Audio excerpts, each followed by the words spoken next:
Hi, good morning, everybody. My name is Jacinda Gonzalez. I just wanted to thank everybody for being here today. I was in the shelter in 2019. I signed up my lease up with the Home for the Holidays campaign. And ever since then, I've found a job, but I lost it due to the pandemic like many other DC residents did. And to stay afloat, I decided to start my own business. So you can find me at Sin & Son Sweets on Instagram. I make cupcakes by the dozen, chocolate covered strawberries, pies, anything, you name it, I could do it. And I just want to thank my kids. They're my motivation for making me to keep going. And I want to thank everybody at the K-Back group, all my case managers, my counselor, Dora, the whole DHS family, and everyone else for always standing by my side. And most of all, I want to thank my husband as well for baking hundreds of cupcakes with me when I needed the help. And also, I just wanted to thank Mayor Muriel Bowser for helping me and making all of this, possible for us. Thank you so much, Mayor Bowser.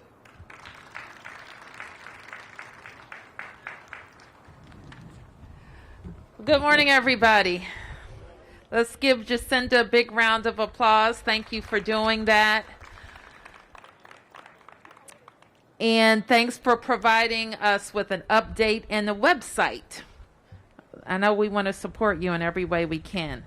I got a couple of things. I shared my schedule with some members of my family this weekend, and my cousin wrote me back, and she said, "That sounds like a wonderful event. If I wasn't at work, I would want to come."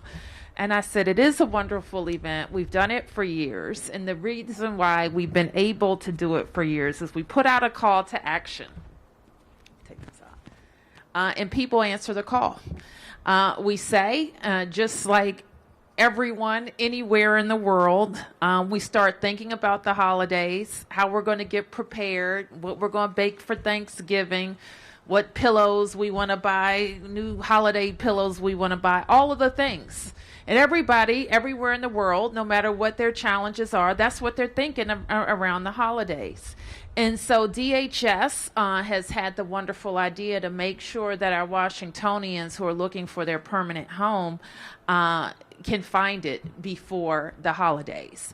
And so that's what this event is, but it's more than an event. It's a campaign that our team engages in with property owners, housing providers all across Washington, D.C., and with all of our residents who are thinking about how they're going to be ready for the holidays with their family. Today is also the start of hypothermia season, which gives us another sense of urgency. We can still feel the weather starting to change, to make sure that we can make as many housing placements for residents experiencing homelessness. This year, our campaign goal continues to be ambitious. We're attempting to place 1,250 families and individuals into permanent housing by the end of February. This is more than double our normal goal. I want to thank Director Zeilinger and her entire team because of the efforts of the Department of Human Services to get more people into permanent housing. We have accomplished so many of our goals. Since last year, we accomplished a 20% reduction in overall homelessness. And for the first time in 5 years, we saw a small but important reduction in single adult homelessness. We know that the pandemic has created a unique housing scenario. You already heard from Jacinda what that scenario can be. You'll remember that the team at DHS worked quickly with our emergency operations team in the earliest weeks of the pandemic to de-densify our shelters and move more than 600 vulnerable people into hotels. We also had an extended eviction moratorium, and D.C. has led the 50 states, notice I said states because we're doing better than all of them, in dispersing emergency rental assistance. So today we have people who are in housing who might otherwise not be, but for these interventions. We also have people who are not in shelter who otherwise might be, but for the pandemic. So now our focus is on keeping people in their homes and getting more residents currently living in shelter outside into permanent housing. And we've proven that we're up to the task. And since launching Homeward DC, we've driven down family homelessness by 73% in just 5 years. And while we are proud of that success, we've launched Homeward DC 2.0, and we're putting in place more strategies to replicate those results. Right in the immediate time, and an immediate resource that we need is apartments. Right now, for example, there are 20 men at 801 East Men's Shelter with a voucher in hand that they can use. And that's where our housing providers come in. So we're calling on every landlord with available units to work with us. Every landlord to work with us. And if you're already partnering with us, we want to reach out and look further into your inventories about what's vacant, what's going to become vacant to help us find more units. These residents that I mentioned have a voucher in hand. I know we have an incredible resource at DHS. We have incredible residents. You've heard just one story today. People just like us who are looking for a shot and looking for a permanent home for their families, especially now, right before the holidays. So I'm going to stop talking. I'm going to invite Director Zeilinger up, who is going to say a little bit more about the DHS programs. And then we'll hear from one member of our housing provider community. Director Zeilinger. Thank you, Mayor Bowser, and good morning. And I also want to acknowledge and thank Jacinda for sharing your story, your experience. It touches me. We all know that what it can feel like when you're confronted with all kinds of unexpected things in life, and we are so proud of you and proud of your resilience. I completely, as a mom, identify with how much our children and the people around us motivate us. And I'll just say couples who can bake dozens of cupcakes together are couples who stay together. So love that that's something that you have been able to do together. And you absolutely inspire us. And I thank you for continuing to share your story, because there are so many people who experience housing instability who are wanting to be home. And we have an unprecedented number of resources. So one thing that we've all experienced and come to know more profoundly and more deeply during the COVID-19 pandemic is why home is important. It's important for our health, for our safety, for our well-being. And when people have that safety and that place, the entire community benefits. We are all healthier, we are all safer, and we can all come together in that value. And I have said this numerous times, but I'm just going to acknowledge it again, that I am so proud to work in an administration and on behalf of a community where we share that value, that people deserve the safety and dignity of a place that is home. And that is the foundation from which people can access opportunity and live their lives and live their best, healthy lives. That's how we raise our children. That is how we become a more equitable and inclusive city. But we can only do that together. So we are at an inflection point. Our mayor and our city council and even the federal government have expanded the appropriations that allow us to provide housing to more people than ever before. You heard the mayor say that we more than doubled our goal around how many people we can bring home before the holidays. And that is a lot of people who are living outside and living in our shelters. But DHS can only do this in partnership with community. if our housing providers are willing to give people a fair shot and say yes when they put in lease applications, to be able to recognize that they're coming with services and supports. We have 1,000 people who right now are connected with supportive services and rent subsidies who we can invite home by working together. So we are very much calling on our community to say we are a community who believes in housing, and housing first, and housing as a foundation. And I believe we're a community that also agrees on how important inclusivity is. So now is the time to take action around those intentions and beliefs and participate with us and be a part of something that will change the landscape of our city as it relates to our homeless crisis. So today is a tremendous day to launch and celebrate. I will tell you that members of my team, when I said that I wanted us to make the most aggressive goal possible with the resources we have, we're very, very worried about what they're being held accountable for. And I said, this is not only DHS accountable, this is how we ask for what we need and are accountable to each other in community to getting there.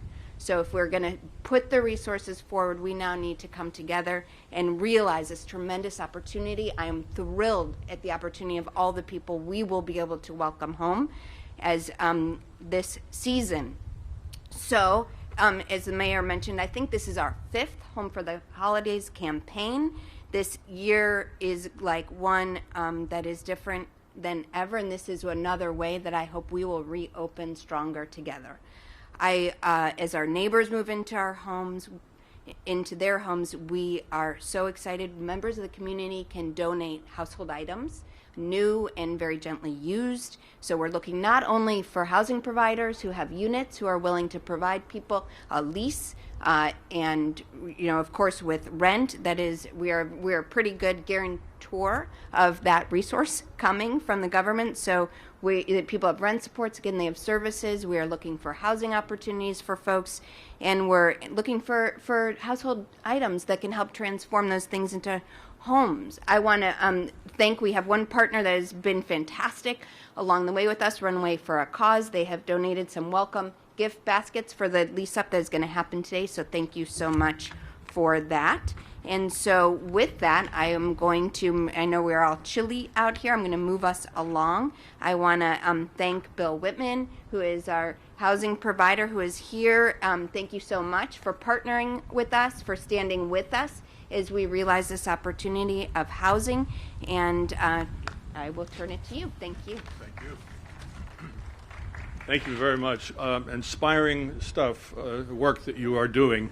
I'm Bill Whitman. I'm a principal with Somerset Development Company. And in 2013, the tenants decided to exercise their TOPA rights here. And they reached out to us, and we partnered with the National Housing Trust to acquire this building. And thank you, Mayor. And our commitment to the tenants was to preserve affordability at Channel Square. And thank goodness we did, because as you see all around us, beautiful, but very expensive market rate housing going up. So we have managed to preserve the affordable units here at Channel Square, and are proud and happy to do so. And we should follow up with your team, Mayor, and talk to them about some of the other men who need housing, because we have some vacant units. We'd be happy to have them. And it is chilly out here. It is chilly out here, so that's all I'll say. I'm happy to answer questions afterwards. So I want to, in particular, though, thank Jeffrey and Alonzo. I welcome them to Channel Square. We're happy to have you guys here. Alonzo, you want to come up and say a word?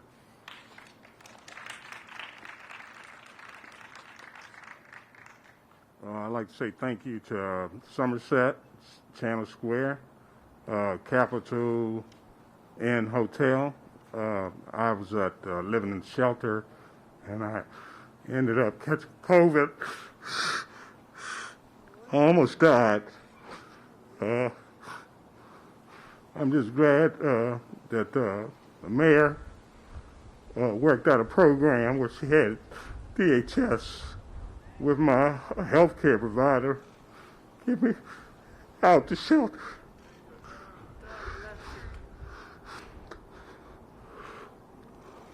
I ended up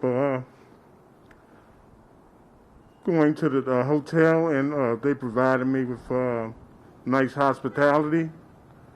And I'm a chef by trade, so I do a lot of good cooking and fine dining restaurants around the city. And I'm just glad to, it don't make sense for, to be homeless and working in billion-dollar buildings. So I'm just glad to have this opportunity to come to me. And I thank all the people that prayed for me, for all the churches that came to the shelter praying.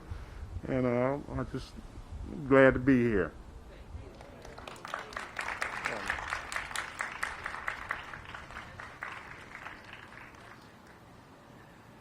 Let's give Alonzo a big round of applause. Okay, so let me take any questions. First, I'll start with any press questions and then community questions.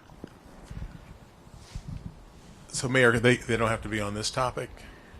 No. Okay. Mayor, an issue that's out there today, I think there's a protest march and a number of things about the fact that the D.C. Council and the chairman has decided not to reappoint Hopkinson and Cora Berry to the Arts Commission, whom you nominated. And I'm just interested in your reaction to that. My understanding, and we just talked to the chairman again, he said that his plan is not to reappoint them. Well, I think the whole council, Sam, has got to speak to it. There's more than one member of the council. I sent down 5 nominees this year. I'm proud of all of them, and all of them should have fair consideration. I think it's a very sad state of affairs when the former First Lady of the District of Columbia, the founder of the Recreation Wish List and the Southeast Tennis and Learning Center, can't get a hearing at the D.C. Council. Are you kidding me? Can't get a hearing? So one person is going to decide to block it instead of having all the council members vote for it? And the reason? She's pushy? She's pushy? So I'm just going to say this for a lot of women who've been in rooms with men and say really horrible things and say that they're difficult or they're pushy because they want change. I'm grateful to Cora Berry and Natalie Hopkinson, and I'm going to stand with them. And I demand that the council give them an up or down vote. Also, Mayor, the Metropolitan Labor Council today is saying apparently this is the day that the mandate takes effect for vaccinations. And what they're saying is that a number of people who have sought exemptions have gotten no answer one way or the other about their exemptions. And this is the day it takes effect. What do you have to say to them? Well, Sam, we've gotten a number of them, and a number have gotten their responses. So I don't know when those exemption requests came in. They could have come in on Friday. I have no idea. So there is a process. We'll go through the process, and people will get a response. It makes sense, however, for them to go ahead and get their first shot.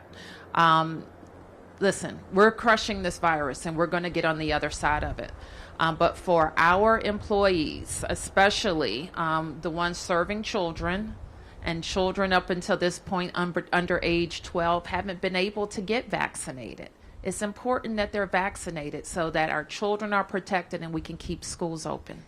Our workers who are on the backs of ambulances, share barracks and firehouses, they have to get vaccinated to protect our residents and to protect themselves and to keep our department moving. Our healthcare workers have to get vaccinated in order that our public health system can stay afloat. So those are the mandates that go into effect today. And what happens, Sam, is that there's a series of processes that go into effect, and that will begin today, starting with notice to their employees. Now, I've said this a million times. I like our team. I love our team at DC government. We've stuck together through this pandemic for 20 months. And I don't want to lose any of our team members because they can't meet the mandate. Because they can, and I want them to, so we don't have to go through that process, but we will, because it's that important. Yes. Any other questions? Any community questions? All right. I think we're going to sign up some leases.